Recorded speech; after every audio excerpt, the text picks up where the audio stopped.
Oke, selamat sore teman-teman. Hari libur hari ini ya. Oke, baik. Kita mulai ya. Ini hari ini mungkin kita tidak akan bahas itu ya, tapi nanti kalau teman-teman mau tanya jawab itu ya di akhirnya sekalian itu ya nungguin apa? Kalian itu ya apa? Yang kemarin ada pertanyaan-pertanyaan yang belum kejawab, kita jawab nanti ya. Oke, baik. Ini marketnya seperti ini ya. Berarti harusnya tidak ada perubahan lah ya. Hari ini kemarin ya. Kemarin kita lihat dia nutupin gap ya. Mungkin ya sesuai harapan terus habis itu ada penolakan di situ. Kita nggak tahu dia akan lanjut apa enggak ya. Tetapi yang pasti ini udah ada gap ya. Udah ada gap di situ memang kita lihat ada seperti ada inflow yang masuk ya, tetapi ini akhirnya menghasilkan gap. Ya, teman-teman tahu lah kalau gap itu ya pasti nanti dia akan tutupin ya. Ya, kemudian ya, seperti yang sudah kita bicarakan beberapa waktu ya, kita cuma bisa apa yang kita bisa lakukan di dengan market seperti ini adalah defensif ya, defensif artinya kita tidak akan buru-buru, tetap menjadi konservatif sambil menunggu kejelasan pasar. Ya, apa yang kita butuh tunggu untuk kejelasannya, satu adalah kondisi geopolitik ya, geopolitik global terutama Israel di daerah Timur Tengah lah. Ini Timur Tengah itu kan mereka punya komoditas namanya minyak ya. Ini makanya kita mau perhatikan sekali nih. Karena kalau mereka rusuh, kalau mereka bergejolak, ya harga minyak pasti akan bergejolak. Nah, kalau harga minyak bergejolak, nah itu arahnya kan teman-teman pasti udah tahu lah ya, inflasi di mana itu setengah mati buat dijinakkan kan ya. Nah, udah jinak tiba-tiba bergejolak kembali. Nah, ini yang membuat ketidakpastian itu masih sangat besar ya, di mana itu habis itu tanggal 2 itu hari ini atau besok gitu ya. Kan waktu Amerika kan. Nah, itu akan ada pengumuman suku bunga. Pengumuman suku bunga berarti ya nanti perkiraan sekarang sih adalah tetap ya, akan dibikin tetap. Tapi kalau sampai ada kejutan, tiba-tiba dia naikin suku bunga, nah itu kan sesuatu yang pasti akan menimbulkan gejolak kembali di market. Nah, malam ini sendiri itu eh, data, ada data yang keluar hari hari ini. Ada data apa ya? Sebentar. Ya, saya ingat hari ini ada data apa gitu ya, sebentar. Yang kita tahu itu adalah data PMI, ya PMI. Berarti ini adalah untuk yang industrinya, tapi ini kelihatannya tidak akan banyak berubah, masih di angka 50 ya. Ya, nah, tapi yang kita tunggu itu adalah tanggal 2 dan tanggal 3. Ya, tanggal 3 itu ada NFP, itu pasti akan menimbulkan gejolak di situ, terutama untuk mata uang dan untuk komoditas ya. Nah, jadi ini mungkin yang bisa kita lihat untuk hari ini ya, untuk market. Jadi karena itulah makanya kita tetap defensif. Pilihannya adalah ya sektor-sektor yang berhubungan dengan sektor yang defensif. Ya, yang mungkin teman-teman lihat kemarin kan saya udah sempat share ya. Um, Bukan untuk pamer itu ya, cuma untuk share doang ya. Apa yang gede itu? Apa yang gede di profitnya? Itu adalah sektor-sektor consumer atau sektor-sektor yang defensif ya, kayak misalnya saya kan masih punya Cleo, terus Sido ya, itu yang sektor defensif ya, sedangkan yang kecil-kecil itu ya itu baru masuk kayak metal ya, metal baru mulai masuk ya. Kemarin sempat ngebuang MARK ya, kenapa? Karena dia turunnya lumayan dalam walaupun trennya nggak patah ya, kita tungguin balik ke 800 tuh kayak susah banget gitu kan. Jadi akhirnya saya buang. Nah, hari ini dia udah balik lagi ke 800. Jadi ini MARK ya, tapi yang lain-lain ya overall secara keseluruhan masih cukup lumayan lah ya, masih di atas deposito kan, 9, berapa persen kan overall portofolio kan ya. Jadi tapi itu sifatnya adalah defensif ya, defensif. Jadi yang kita lakukan adalah ya sektor-sektor yang memang punya sentimen, dan kalau sampai terjadi seperti yang kita duga-duga gitu kan ya, seenggaknya sektor itu masih mampu untuk bertahan. Ditambah lagi kan habis lebaran ya, sektor-sektor itu memang masih masih punya dampak lah ya, masih punya sentimen yang apa kita bilang big boy-nya itu atau smart money-nya itu belum kabur gitu loh. Ya, jadi hari ini kita mau bahas apa? Hari ini sebenarnya saya cuma mau mengingatkan kembali atau mengulangi kembali apa yang mungkin teman-teman sudah pelajari di kelas ya, atau teman-teman juga sudah pelajari di manapun lah ya, di manapun ya. Oke, ya. Nah, ini teman-teman lihat, apa sih sebenarnya yang harus saya cuma mengingatkan ya, pertama adalah, nih kalau di IG enak nih. Nah, kalau di IG ini nggak kelihatan nih. Ya. Nah, apa yang sebenarnya harus kita punya sebagai seorang trader? Yang harus kita punya itu adalah 3 hal ini. Ya, 3 hal ini ya. Satu, senjata atau strategi kita. Yang kedua itu adalah soal risk dan money management. Yang ketiga itu adalah soal psikologi trading atau bagaimana kita menjaga emosi kita. Ya, ini udah hampir berbusa-busa lah, teman-teman. Lihat dimanapun pasti ketemunya ngomongnya begitu, betul nggak? Ya, tapi pelaksanaan di lapangannya seperti apa? Ya, pelaksanaan di lapangan kenyataannya seperti apa? Teman-teman punya senjatanya.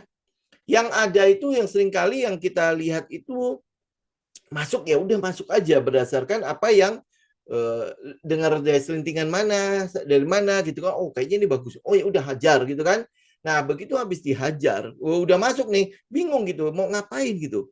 Ya, udah satu kayak teman-teman gini, kalau senjata itu kan sama seperti teman-teman kalau megang apa ya, pisau udah misalnya. Pisau ini teman-teman harus pastikan bisa motong kan. Betul nggak? Nah, untuk bisa motong itu gimana caranya?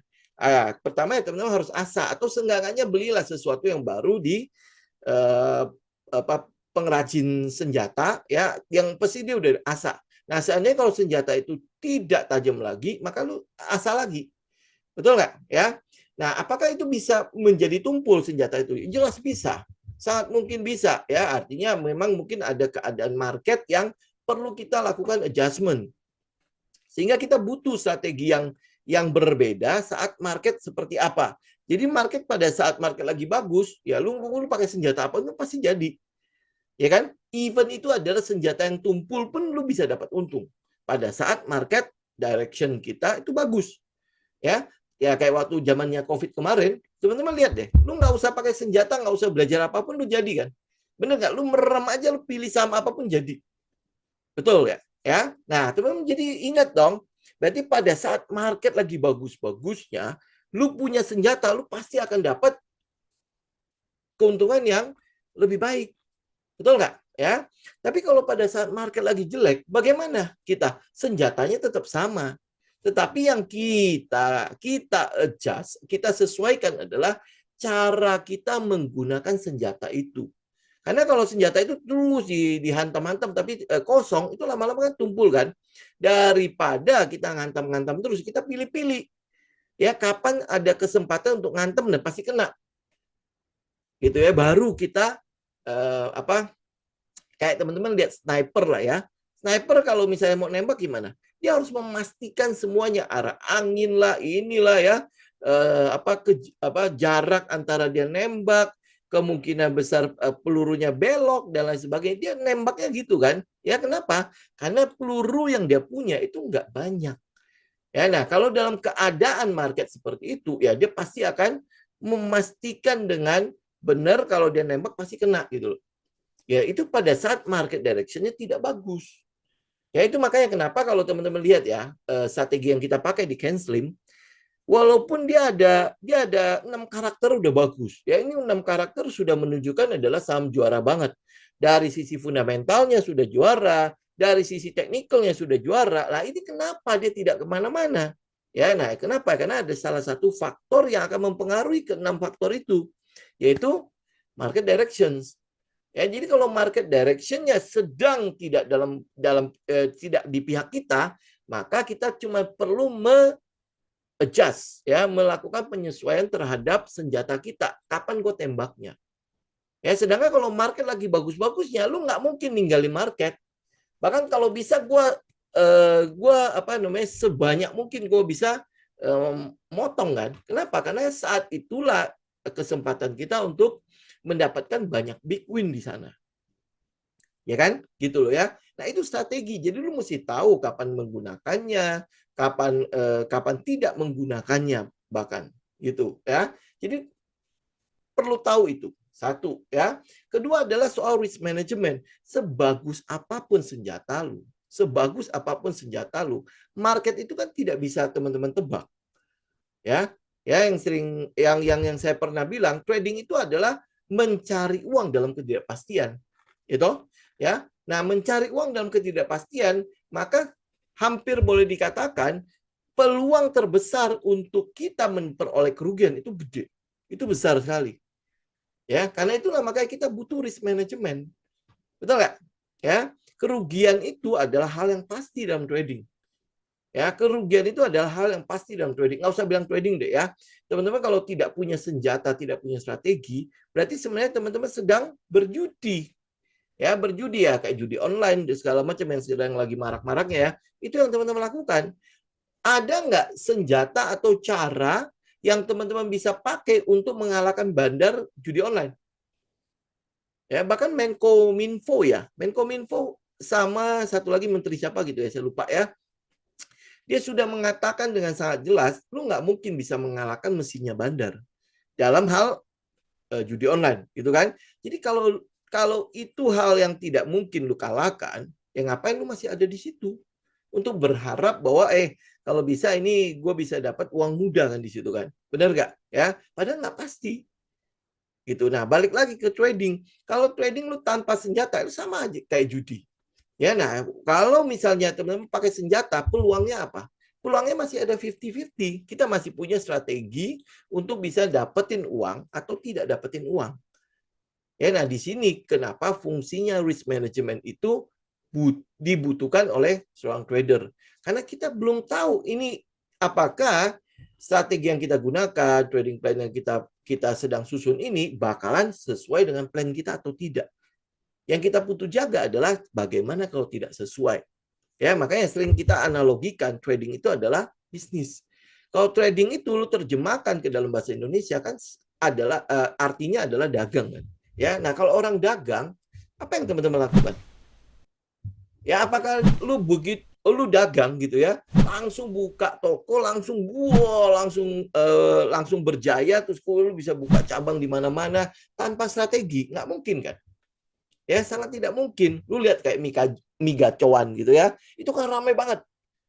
Ya kan? Apakah dia tidak ada strategi sampai dia buka aja? Oh, kayaknya ini punya orang kaya nih, uangnya kayaknya tidak terbatas nih. Makanya dia bisa buka cabang di mana-mana. Tentu tidak kan? Kalau misalnya dia buka mie gacoan, tempatnya nggak enak, makanannya nggak enak, bla bla bla segala macam, mungkin nggak ada orang yang bakalan berkunjung ke sana. Pasti tidak kan? Ya, jadi artinya sebelum dia buka cabang, sebelum dia buka apapun, ya dia pasti akan menyiapkan bisnis plan kan. Ada plannya, ada rencananya. Gitu. Nah, dekat rumah saya ada satu namanya Es Oyen Durian. Mungkin teman-teman pasti tahu lah ya. Karena lagi viral banget. Ya, dan itu tadinya jualan di gerobak ya. Dan kita udah tahu Es Oyen itu udah lama sekali. Ya udah lama sekali. Itu enggak kenapa-napa, tiba-tiba karena dia diviralkan ya, ada influencer apa gitu lah ya datang ke sana, terus habis itu dijadikan konten ya, kemudian hari ini dia bisa buka di ruko walaupun sewa gitu kan, tapi itu ramainya minta ampun. Nah, yang saya sering lihat yang viral-viral begini ya, yang tidak ada plan, habis itu mau ngapain itu biasanya udah selesai. Beda banget kan teman-teman kalau lihat Sinar Garut. Ya, Sinar Garut tahu kan ya, Sinar Garut nggak mungkin orang nggak tahu, itu legend banget kan. Itu nggak perlu lu viralkan pun kita tahu bahwa kalau lu mau es campur, es apa gitu kan, pasti lu carinya itu. Betul nggak? Karena dia punya plan, dan itu udah berlangsung sekian lama, dan dia ada di mana-mana. Lu lihat di pasar malam manapun, tenda manapun, lu pasti akan ketemu ada namanya Sinar Garut. Ya, kalau teman-teman yang nggak belum pernah ke Sinar Garut, sekali-sekali coba ke ini deh, ke kayak Paramount gitu kan, itu ada ya yang tenda-tendaan gitu kan. Nah, itu pasti lu ketemu tuh esnya dia, es teler lah, es apalah kan gitu kan. Ini mereka punya rencana, mereka punya plan gitu kan. Beda banget dengan yang viral. Viral tuh sebentar doang, udah lewat, udah selesai. Gitu ya, berapa banyak teman-teman lihat usaha-usaha yang cuma viral doang, habis itu lenyap gitu kan. Nah, itu sama kayak misalnya kita trading gitu kan. Waktu di COVID semua orang datang kan. Kenapa? Market lagi bagus. Ya, market bagus. Kemudian semua orang mempertontonkan yang namanya keuntungan mereka. Jadi lu akhirnya pengen ikutan segala macam kan? Ya. Nah, habis ini tiba-tiba market jelek, udah berapa tahun? Udah 2-3 tahun.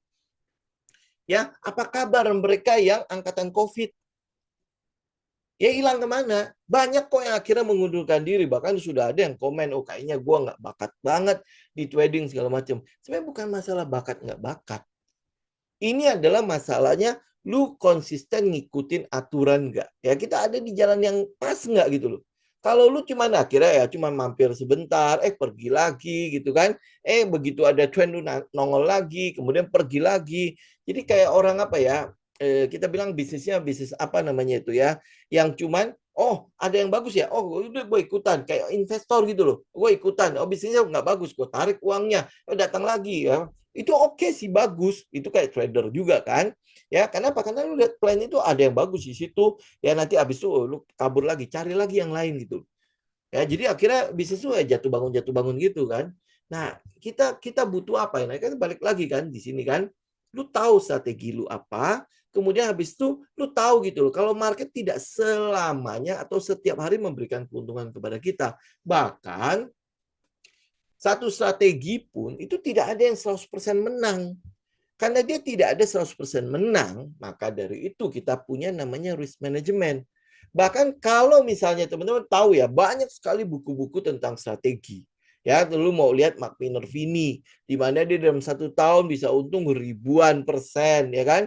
Lu bisa lihat kayak Jim Simmons, ya Jim Simmons itu setiap tahun itu dia konsisten itu ada di angka 700, 800%, ya kan?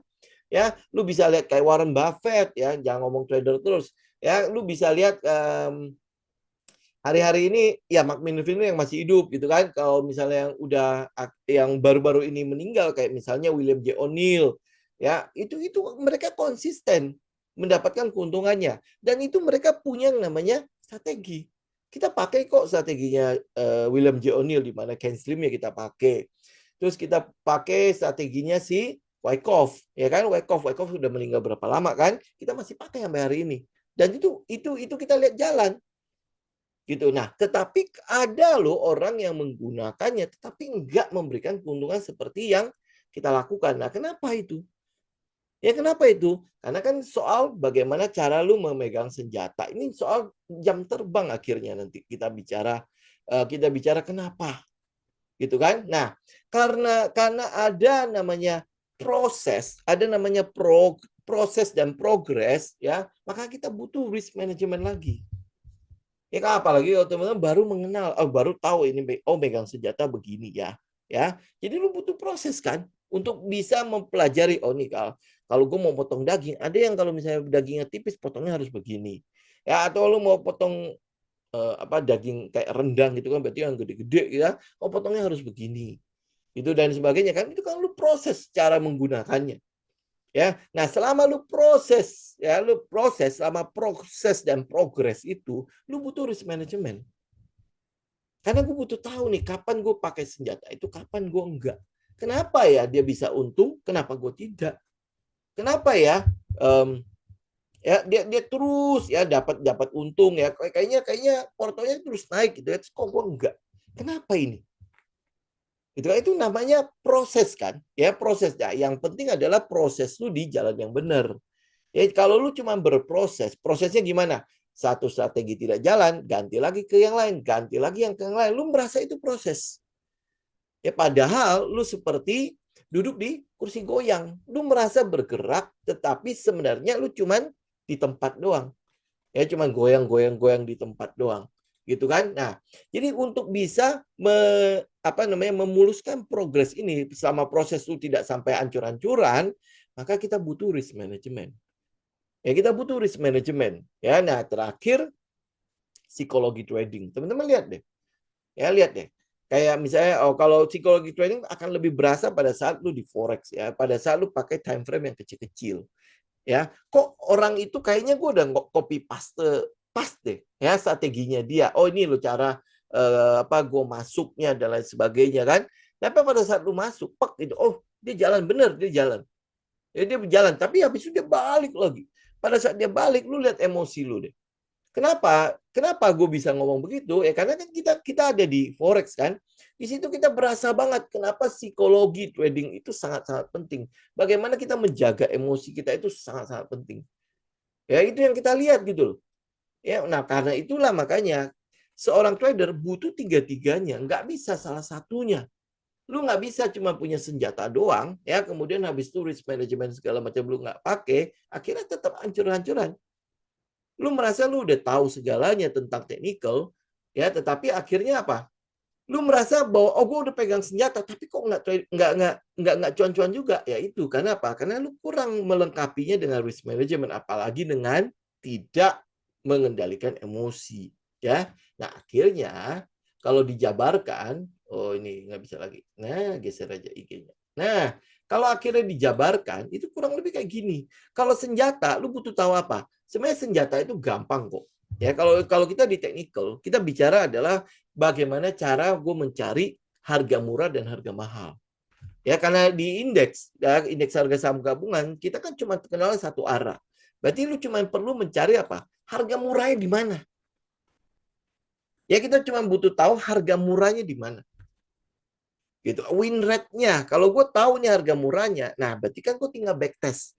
Backtest gue akan dapat win rate. Oh kalau gue pakai cara begini, pokoknya gue udah dapat nih harga murah nih. Gue masuk situ, ya potensi keuntungannya adalah sekian.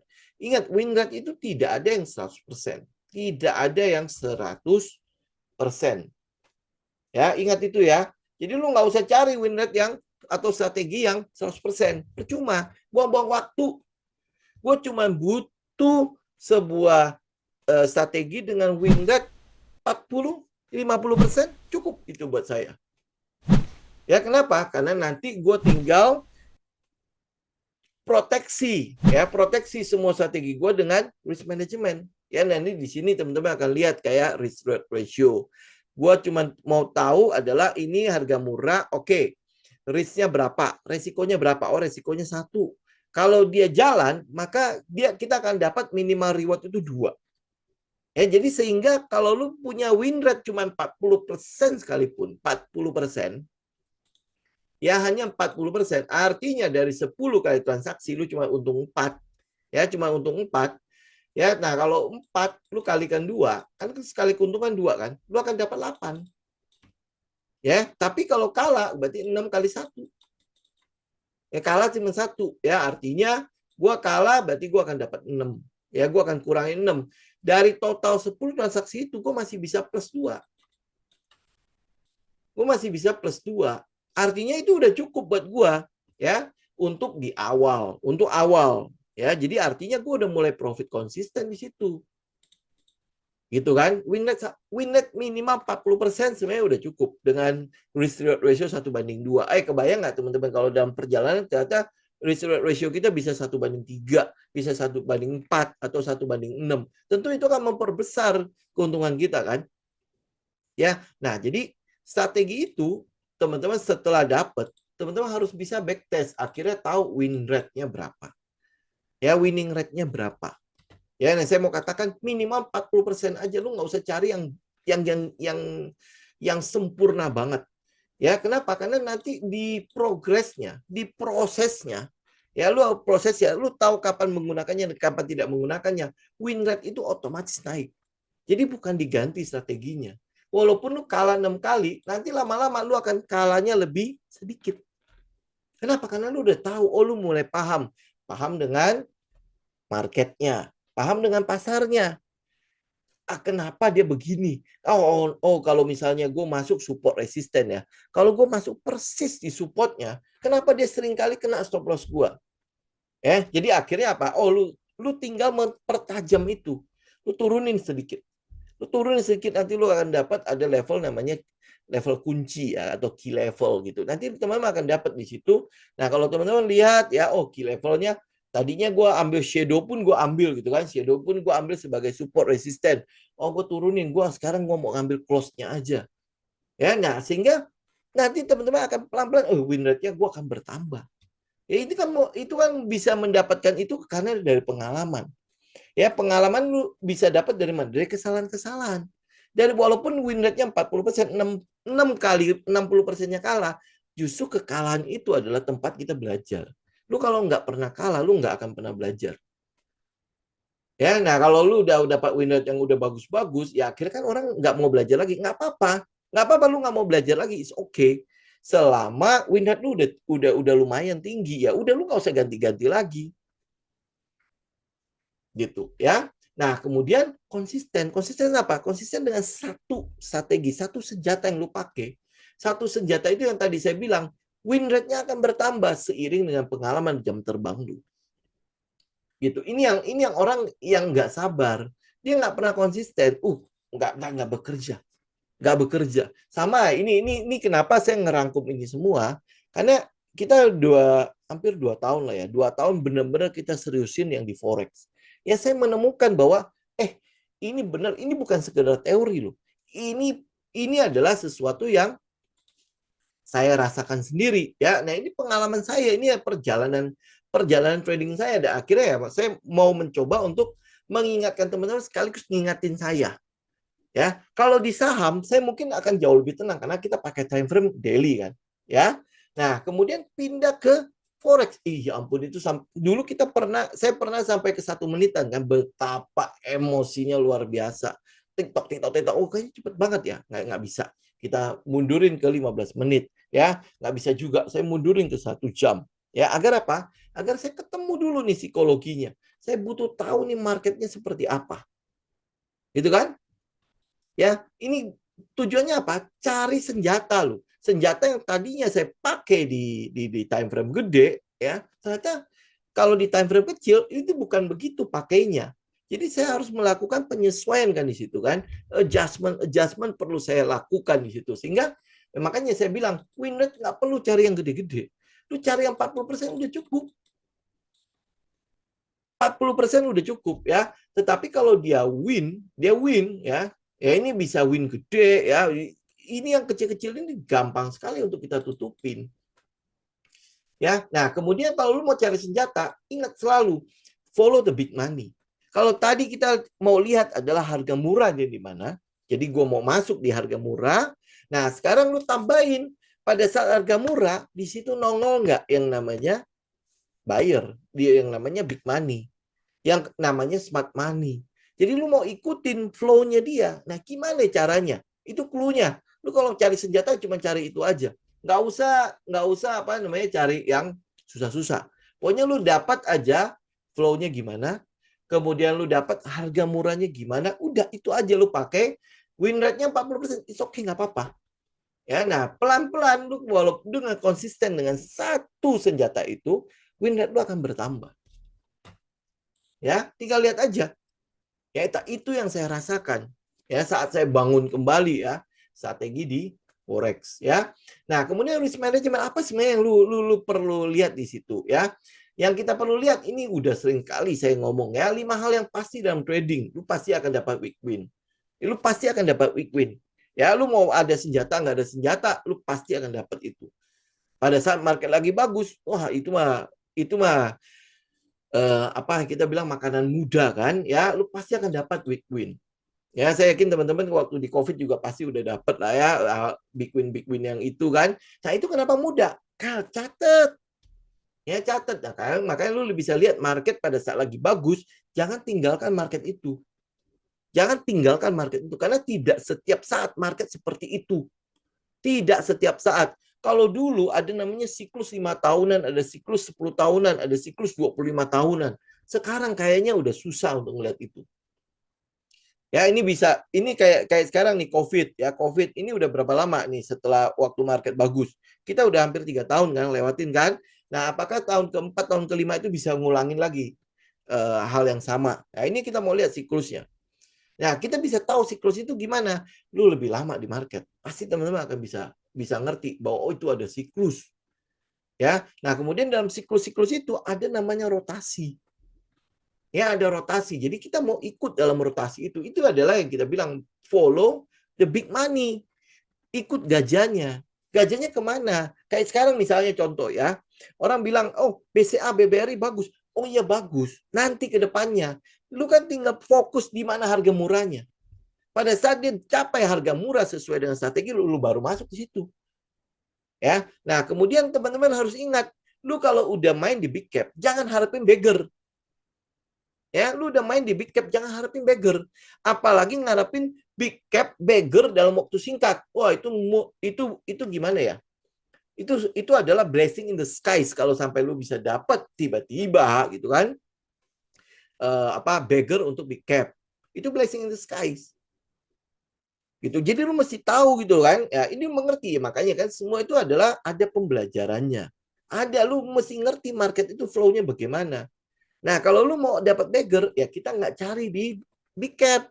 Kita cari di second liner atau minimal dia sudah punya alasan untuk ke beggar itu. Ya, tahu ya, masih ingat ya 3 alasan untuk pergerakan harga. Ya, salah satunya adalah turnarounds kan. Ya, oke. Nah, big win, small win. Wah, small win pasti lu akan dapat ya. BEP, small loss. Nah, apa satu lagi? Satu lagi adalah sebentar. Teng. Kok nggak keluar? Nah, satu lagi adalah big loss. Ya, satu lagi ada big loss. Nah, ini mungkin big loss ini jauh lebih sering teman-teman dapatkan. Ya, oke? Jauh lebih sering teman-teman dapatkan. Kenapa? Coba. Ini adalah saat, kalau teman-teman dapat big loss, itu adalah saat lu evaluasi. Kenapa lu dapat big loss? Ini lu evaluasi. Ya, gue nggak masuk dengan senjata. Gue masuk karena omongan orang lain. Gue masuk karena gue ngikutin emosi gue. Ya, padahal gue udah bener masuknya. Tapi kayaknya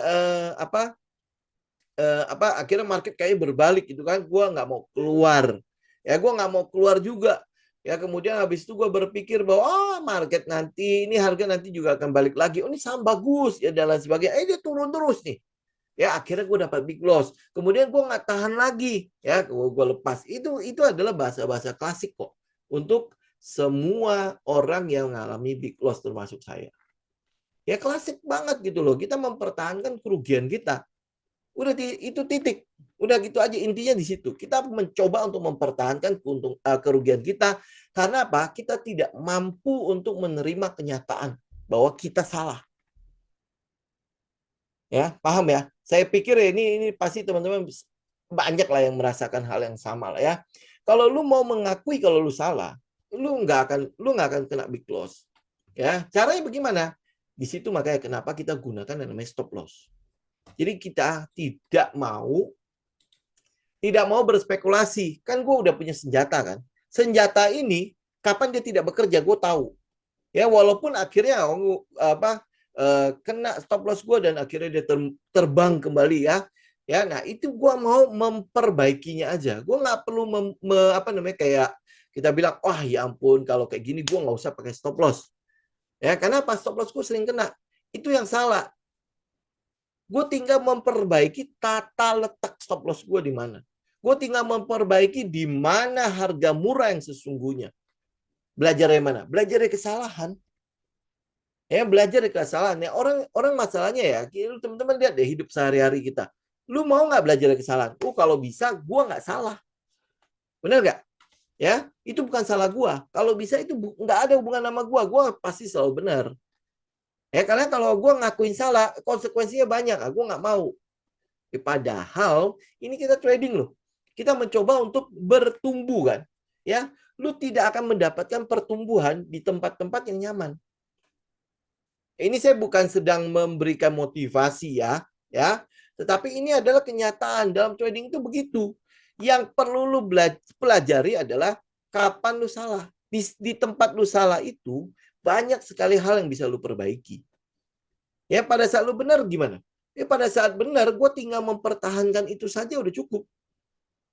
Benar nggak? Ya, tetapi pada saat gue salah, itu adalah tempat di mana gue bisa memperbaiki diri, termasuk senjata-senjata gue. Ya, kapan gue pakai, kapan gue gunakan, gitu. Ya, jadi bukan waduh, gue nggak bakat dan lain sebagainya. Semua orang nggak bakat. Gue pikir gue dari awal bercita-cita menjadi trader. Enggak. Saya tidak punya cita-cita sama sekali duduk di depan monitor. Ya, saya tidak punya cita-cita sama sekali ya. Akhirnya hari ini saya ngajar. Saya nggak punya cita-cita itu. Gitu ya. Tetapi apa yang saya lakukan? Saya hari ini saya melihat bahwa ini juga bisnis. Ini juga bisnis. Ini juga membangun sebuah bisnis di sini. Nah, karena itulah ya ditambah lagi plusnya. Plusnya saya mendapatkan keuntungan dari sini. Ya kenapa nggak saya libatkan Kenapa saya nggak tinggal memperdalamnya aja? Itu jadi sebuah skill yang saya dapat di luar sekolah-sekolah. Ya, di luar apa yang saya dapat di sekolah. Dan kebetulan skill itu memberikan kepada saya pemasukan. Dan pemasukan yang saya harapkan adalah ya minimal lebih tinggi daripada deposito lah. Ya, minimal lebih tinggi daripada deposito. Nah, kalau dia bisa plus gitu kan, plus panjang ya itu puji Tuhan, udah gitu aja. Gitu. Karena itulah makanya saya selalu menyarankan teman-teman yang mau trading for living ya harus benar-benar mempersiapkan diri. Kalau enggak tetap bekerja. Ya buat apa gitu loh. Teman-teman di sini di dalam trading itu kita nggak pakai 24 jam waktu kita. Lu akan dapat banyak sekali waktu kosong lu.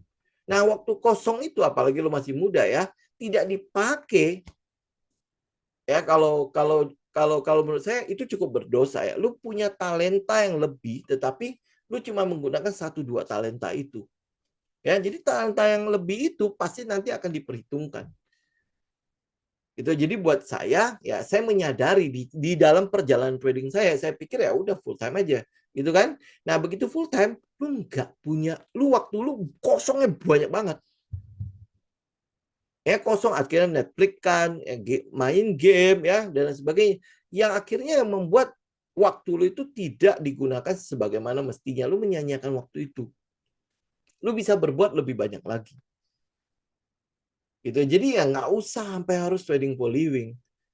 Gitu ya. Karena itulah makanya kita cari kesibukan lain. Kalau teman-teman punya bisnis saat ini tetap berbisnis. Kalau teman-teman punya pekerjaan saat ini kalau memang masih cocok tetap berusaha, tetap bekerja. Gitu kan? Kalau lu punya sampingan-sampingan lain tetap lakukan. Pemasukan dari mana-mana itu bagus. Aliran air mata air itu harus lu ciptakan dari mana-mana. Karena suatu hari lu nggak tahu kayak misalnya hari ini nih market lagi jelek-jeleknya. Untuk mendapatkan keuntungan kan pasti jauh lebih berat dibandingkan dengan market lagi bagus. Ya. Dan ingat, market itu tidak selalu ada di pihak kita di mana dia akan selalu bagus setiap saat, nggak ada. Ya, ada namanya periode di mana profit taking terjadi. Ada namanya periode di mana kayaknya ini saham-saham udah semua kemahalan. Jadi dia butuh koreksi. Ya, karena apa? Sebuah usaha tidak mungkin selamanya dia bergerak tegak lurus. Dia pasti akan ada turunnya. Ya, turunnya bukan berarti dia akan bangkrut, enggak. Tetap akan ada turunnya. Ambil contoh teman-teman waktu di COVID. Apa yang bagus di situ? Ya, kesehatan kan? Kesehatan mendapatkan keuntungan luar biasa. Kenapa? Karena orang berbondong-bondong menuju ke kesehatan. Betul nggak? Nah, pada saat orang berbondong-bondong meninggal kesehatan, apakah dia masih punya pemasukan yang sama? Tentu tidak kan? Jadi harus turun dulu. Menyesuaikan dengan demand saat ini atau permintaan saat ini. Itu yang terjadi pada pergerakan harga. Gitu ya. Oke? Jadi ini risk management. Ya, apa yang lu perlu lakukan ya? Makanya kayak saya bilang, hilangkan big loss-nya.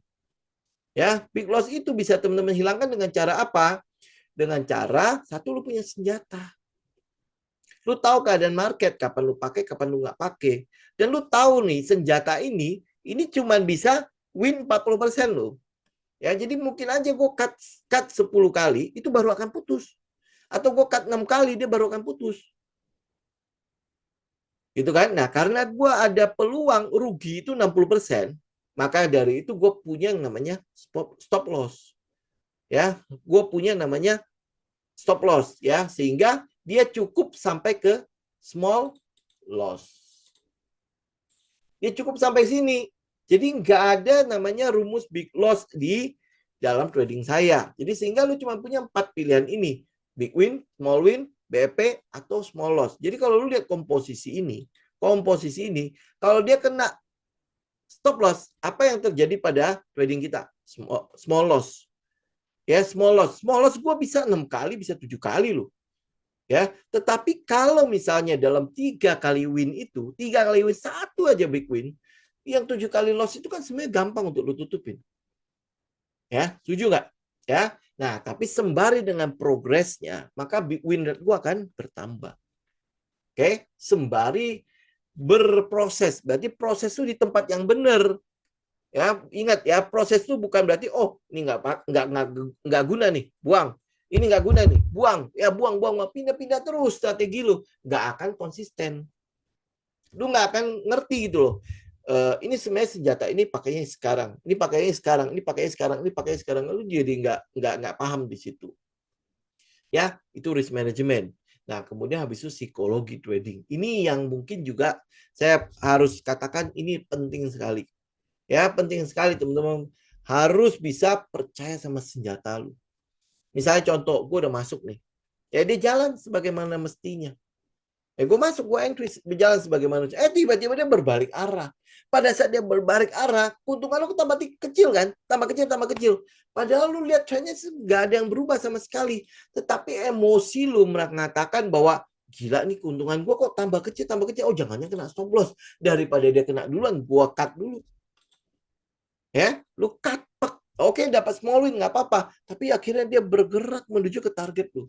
Berapa kali teman-teman seperti itu? Ya, coba lihat deh. Lihat deh. Itu apa? Kenapa? Karena kita liatin terus. Ya, kita liatin terus. Teman-teman lihat deh. Kenapa? Karena tidak ada kepercayaan pada senjata lu. Ya, makanya kalau lu udah pasang, udah lu pasang, lu lupakan. Dia akan bekerja. Ya, kalau dia nggak bekerja, dia kena small loss. Gitu aja udah. Kalau dia bekerja, gue udah tahu win gue berapa. Ya, trust ya, percaya pada senjata itu. Kedua, untuk membangun kepercayaan lu pada senjata itu, lu bisa melakukan backtest dulu. Ya, backtest artinya lu paper trading. Lu bisa pakai dummy, lu bisa pakai demo akun. Ya, lu backtest cuman untuk mengetahui berapa win rate-nya lu. Oh, lu udah tahu win rate-nya segitu. Ya udah, lu kira-kira cocok nggak? Kalau cocok, udah lu itu yang lu pakai. Habis itu seiring dengan jam terbang lu di market, win rate lu pasti akan bertambah. Win rate lu pasti akan naik. Lu pasti akan naik. Sama seperti anak kecil kalau pakai pisau gimana? Kaku kan?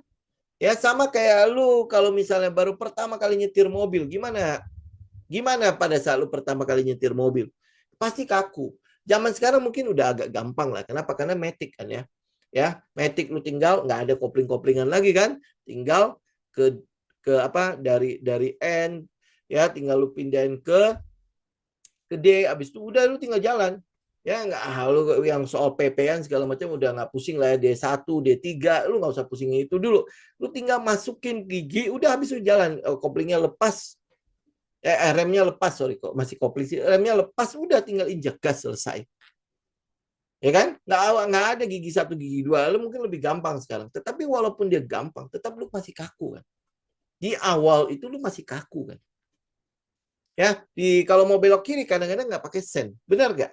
Ya, itu kan di awal teman-teman lakukan seperti itu pasti kaku. Tapi seiring dengan jam terbang lu, seiring dengan jam terbang, itu yang namanya motor depan mata pun lu bisa libas gitu kan, tinggal pok-pok gitu. Itu kenapa coba? Karena apa? Lu jam terbang lu udah mulai tinggi. Ya, lu udah tadinya jalan 20 km per jam aja ketakutan. Oh, cepet banget ya, cepet banget ya. Sekarang kalau nggak 60, kalau nggak 80, kalau nggak cepet, lu merasa bahwa kayaknya ini masih belum nyetir. Ya, lu pelan banget gitu, lelet banget. Ada mobil di depan lu masih pelan-pelan, lu udah mulai klakson-klakson gitu kan.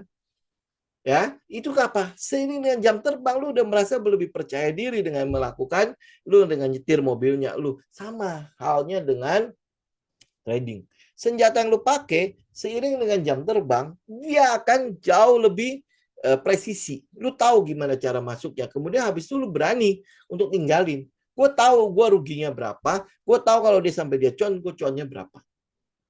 Itu gue udah mulai trust itu. Ya, kemudian habis itu apa? Disiplin. Disiplin ngikutin aturan. Kalau memang aturannya sudah lu tetapkan seperti itu, jangan dilanggar. Ingat, jangan dilanggar. Karena begitu lu keluar dari aturan, udah pasti teman-teman akan mulai merasakan bahwa kok ini kayaknya nggak bekerja begini ya, nggak sesuai lagi, bla bla bla segala macam. Pasti akan mulai ke situ. Ya, poinnya. Ya, teman-teman lihat deh. Ya, apa yang saya katakan hari ini apa cuma dongeng doang ya atau seperti apa? Lu coba refleksi. Ya, lu coba refleksi. Nah, kemudian psikologi ya. Psikologi yang bisa membuat lu agak-agak tenang. Ini menurut saya lo ya. Ini cara saya. Ini cara saya. Teman-teman bisa pakai cara-cara yang lain ya. Satu ya pasti ya, lu udah tahu win rate-nya lu udah tahu senjata lu seperti apa. Next-nya kan sebenarnya cuma lu mengendalikan emosi lu untuk sabar kan. Sabar ya, sabar untuk tidak menggerakkan apapun pada saat market sedang berjalan sesuai dengan plan-nya lu. Ya. Nah, saya sering pakai itu ada satu teknik namanya meditasi. Saya nggak tahu teman-teman ya, oke nggak gitu ya dengan ini. Ini nggak ada urusan soal agama. Ya, saya juga Kristen. Kalau teman-teman identikan meditasi dengan Buddha, ya itu sebenarnya tidak ada batasan-batasan seperti itu. Ya, tetapi yang saya mau lihat adalah dengan menenangkan diri mencoba untuk tahu ya batasan diri kita, lu tahu gitu ya apa yang lu lakukan, lu apa namanya membangun kepercayaan pada apa yang sudah lu analisa. Gue kerja keras tuh menganalisa ini. Ya berarti kalau gue udah bikin plan, berarti kan ini plan gue berharap adalah dia lanjut seperti yang gue harapkan. Tetapi kalau sampai tidak, ini loh kerugian gue. Dan gue udah berani menerima itu gitu ya. Nah, teman-teman akan, saya nggak tahu ya. Kalau saya sih ya cukup tenang ya. Maksudnya dalam arti ya pada saat ngelihat harganya bergerak sih ya tentu ya pasti deg-degan juga. Aduh, kerja nggak ya? Apa bakalan jadi nggak ya? Bakalan begini nggak bakalan sing kita intervensi awal-awalnya ya. Tapi seiring dengan waktu kok kayaknya kita mulai itu ya, apalagi udah tahu strateginya jalannya bagaimana, jam terbangnya sudah tambah tinggi ya, ditambah lagi memang keadaannya lu, stage-nya lu bikin setenang mungkin, serileks mungkin. Ya pada saat lu trading cobalah ya. Cobalah di ruangan sendiri ya. Jadi jangan ada gangguan. Jangan anak-anak lagi lari-lari begitu ya dan sebagainya, lu coba menganalisa itu pengalaman saya seringkali terdistract gitu. Ya. Tadi gua nganalisa apa ya? Ya walaupun kita punya listnya, kita punya checklistnya, ini habis ini habis ini habis ini, ya seringkali terdistract ya. Kemudian habis itu coba ya seenggak-enggaknya bikinlah ada musik yang agak-agak menenangkan ya pada saat teman-teman analisa. Coba teman-teman lihat di situ deh psikologinya. Nah, yang paling penting adalah yang ketiga, lu kalau udah pasang semua ya entry-nya di mana, stop loss-nya di mana, TP-nya di mana, tinggalkan. Udah lu percaya aja pada trading plan-nya lu itu. Jangan lu ganggu. Itu aja udah. Kenapa? Karena lu tahu kan, ya kalau dalam 10 transaksi ada 6 kali yang kemungkinan besar gagal. Ya udah, mau apa lagi? Karena gue udah dari awal udah siap dengan konsekuensi dari trading plan-nya gue, dari strateginya gue, dari senjatanya gue. Memang udah begitu. Ya, tinggal ya lu mau perbaiki apa enggak. Kalau lu merasa puas dengan itu ya sudah. Gitu. Tapi kalau misalnya lu mau perbaiki, win rate lu pasti akan tambah. Gitu. Nah, saya percaya seiring dengan waktu lu pasti akan terus naik. Ini makanya sekarang masalahnya adalah saya mau tekankan ini bukan masalah bakat apa enggak. Ya ini bukan masalah bakat apa enggak. Masalahnya lu mau belajar apa enggak. Ya masalahnya lu mau berkembang apa enggak. Lu mau bertumbuh apa enggak. Ya kalau lu cuma menyerah doang ya sudah, udah. Gitu doang. Ya perjalanannya ya memang pasti akan begitu saja. Nggak bakalan lu ngapa-ngapain. Nah, saya ngelihatnya gini ya. Saya merefleksi diri saya sendiri ya. Kalau teman-teman dalam kehidupan seringkali udahlah susah gitu ya. Udah gue nyerah aja ya. Nah, lu di trading pasti akan begitu juga. Kenapa? Karena yang menjalankan trading itu lu.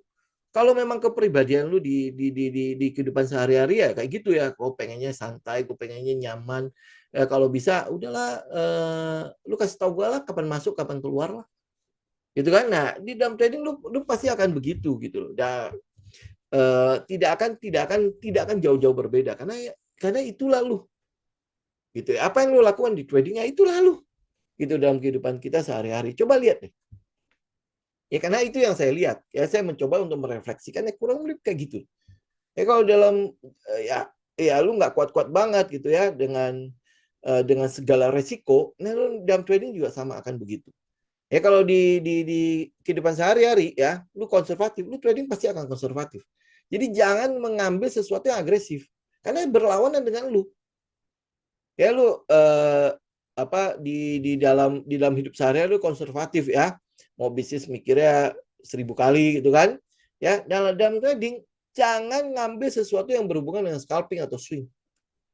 Karena nggak bakalan cocok sama kita.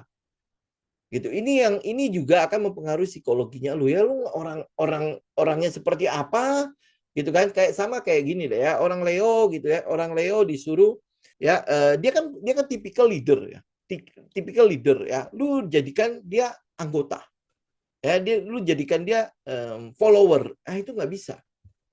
Nggak tahu ya, itu tipikal kan secara psikologi ya. Leo itu kan pasti koleris kan ya, kalau nggak koleris pasti pragmatis. Ya, ngerti ya? Kayak gitu ya. Nah, kalau tiba-tiba lu suruh dia menjadi seorang yang apa ya, melankolis. Ah, itu kayaknya agak susah. Itu agak bertentangan dengan kepribadiannya dia. Ya, gitu ya. Nah, ya kayak gitulah. Kurang lebih lah. Nah, sama. Kalau teman-teman udah tahu lu ada konservatif, lu jangan coba-coba main ke scalping. Nggak bakalan kena. Gitu. Nah, habis itu ya, terutama ya, ini saya mau tutup dengan satu kata. Trading itu bukan sebuah skema untuk lu menjadi cepat kaya. Ya, trading itu bukan sebuah skema untuk menjadi lu cepat kaya. Ya, trading itu adalah sebuah skema untuk mendapatkan uang, ya, tetapi melalui progres, melalui sebuah proses. Ya, nah proses itu butuh konsistensi dan disiplin. Kalau lu nggak bisa melakukan ini, ya lebih baik jangan di trading. Udah gitu aja. Karena ini bukanlah tempat di mana untuk mencari uang cepat. Ya, ini adalah tempat mencari uang mudah, ya, mencari uang mudah, ya, kalau saya boleh garis bawahi dengan aktivitas yang perlu konsistensi dan disiplin. Cleo masih ikut Pak. Ini Cleo aja ya. Ya, ini adalah salah satu kesabaran yang dibutuhkan. Ya, kita ngomongin Cleo dari kapan? Ya, saya sengaja kan membawa teman-teman dari tahap ke tahap kan, kayak MARK kita bawa dari sebelum break, ya Cleo juga sama. Ya, Cleo kita bilang apa? Lu sabar nggak dengan 700? Ya, 700 dia harus break dulu. Waktu itu masih 600 lebih kan. Ya, 700 dia harus break. Ya, kemudian habis itu dia mesti break 800. Ya, dari 700 ke 800 itu berapa lama? Hampir sebulan. Ya, gue nggak tahu teman-teman sesabar itu nggak. Tapi trennya masih oke begitu, ya kan? Nah, habis 800, apa yang terjadi? Ya udah begini. Karena atasnya itu udah nggak ada lagi. Jadi mau ngapain? Sky is the limit. Pada saat saham all time high, nah saya udah sering katakan kan, lu cuma punya dua pilihan. Follow the trend atau taking profit. Ya kalau begini, ya gue masih follow the trend lah. Ya, trendnya ada apa nggak? Ya nggak ada. Shadow-nya itu lihat sendiri ya penolakannya kayak gitu. Ya, oke. Ya, nah ini adalah salah satu contoh lah ya, bahwa ya ini senjata. Apa yang kita ikutin? Ya kita ikutin dari bawah, lihat nggak? Ini stage-nya. Ya, nah ini berapa lama stage-nya? Ya gue nggak peduli dia berapa lama lah ya, tapi yang gue tahu itu adalah pada saat dia ngebase, artinya dia sedang melakukan pengumpulan barang atau pembuangan barang. Itu aja udah. Karena pas supply dan demand itu ketemu di situ. Antara weekend dan strong hand itu ketemu di sana. Nah, begitu dia mulai menunjukkan gelagat-gelagat yang seperti yang saya mau, ya ini money spot, kemudian dia bank, ya. Berarti kan ini tanda kehadiran buyer di situ. Ini akhir tahun ini. Saya masih ingat banget itu kurang lebih udah mau penutupan bursa, ya. Di situ money spot di situ. Nah, pada saat money spot, ya saya tinggal menunggu dia balik lagi. Kalau lihat dari supply demand, ini kan dia balik lagi ke daerah di mana supply demand itu berada. Nongol nggak? Ya, nongol nggak bayar? Ternyata nongol. Ya, nongol ya. Kalau dia udah nongol ya sudah saya ikut. Ya, saya ikut. Nah, pada saat di sini ini sebulan loh, dari 29 Februari sampai akhirnya berjalan di April. Ya kan ini bagian dari perjalanan dari seorang trader. Ingat ya, pergerakan besar itu butuh waktu. Lu kalau mau jadi beggar ya lu mesti butuh waktu. Oke?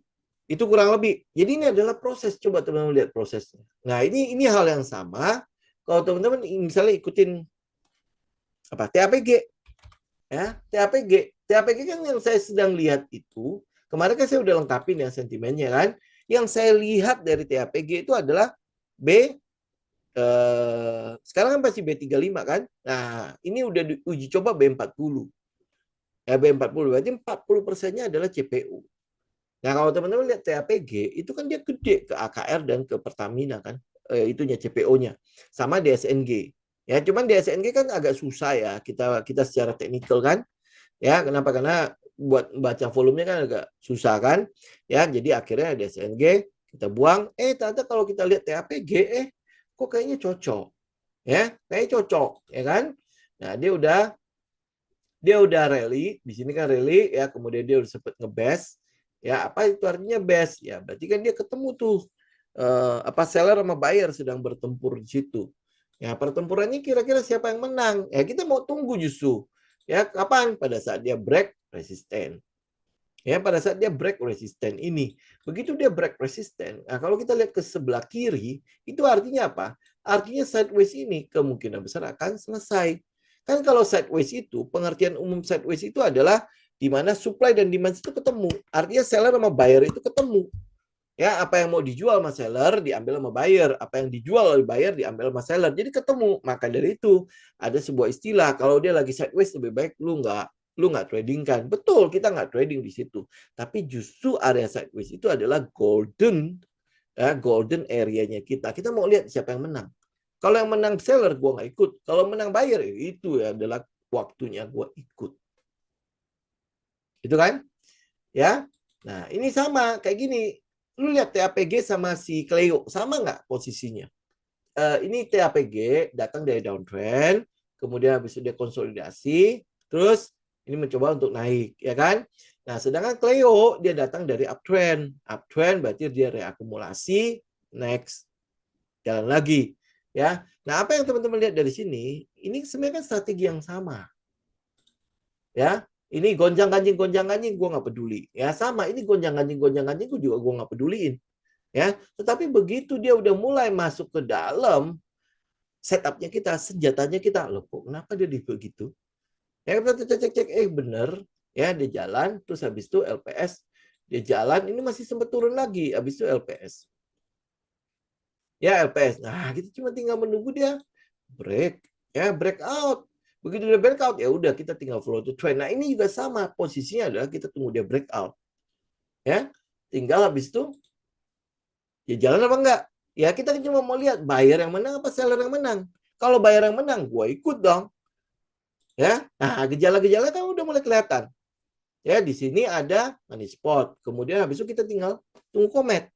Ya, komet ya udah tinggal break aja nih. Ya, break resisten. Kebetulan ada key level buat kita. Apa? Level kunci. Ya, atau kata orang titik penting, garis penting, area penting gitu kan yang mau kita perhatikan. Gitu, ya. Nah, ini kan kayak gini, udah break. Nah, break dari mana? 700, kedua habis satunya lagi adalah 800, ya. Nah, itu kita ikutin. Coba bayangkan itu berapa lama. Nggak ada namanya instan tiba-tiba langsung kaya raya. Ini kita bicara mengenai saham-saham yang fundamental bagus ya. Saya nggak bicara dengan saham-saham yang nggak jelas itu. Ya, tiba-tiba dia naik 1000%, terus habis itu turun 2000%. Saya nggak ngomongin itu. Ya, jadi buat teman-teman yang nanti diupload ke YouTube masih baru di channel ini, jangan jangan melihat betul teknikal sama fundamental itu mungkin beda alirannya, ya. Tapi kita kebetulan menyatukan keduanya. Ya, jadi kita melihat alasan dong, alasan kenapa Cleo naik, pasti ada alasannya dong. Ya, alasan terjadi kenaikan harga apa? Ada 3 kan? Ya. Nah, TAPG juga sama. Kita melihat alasannya. Nah, kenapa ya? Kenapa kita update terus sentimennya? Sentimen itu gunanya untuk apa? Itu alasan yang mau kita ikutin.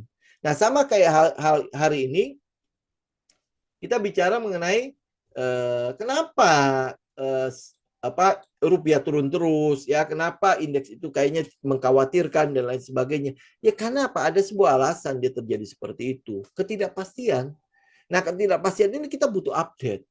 Jadi nggak ada namanya trader itu duduk diam doang. Ya, habis itu udah tinggal itu kita update. Begitu market direction-nya bagus, kita nggak mau ketinggalan. Poinnya di situ, senjata kita pasti akan lebih bekerja pada saat market lagi bagus. Tapi pada saat market begini, apa yang kita lakukan? Tiarap. Ya, kenapa? Itu bagian dari risk management. Ngapain gue berjuang? Ya di tengah, gue tahu nih senjata yang gue tembak-tembakan ini belum tentu kena.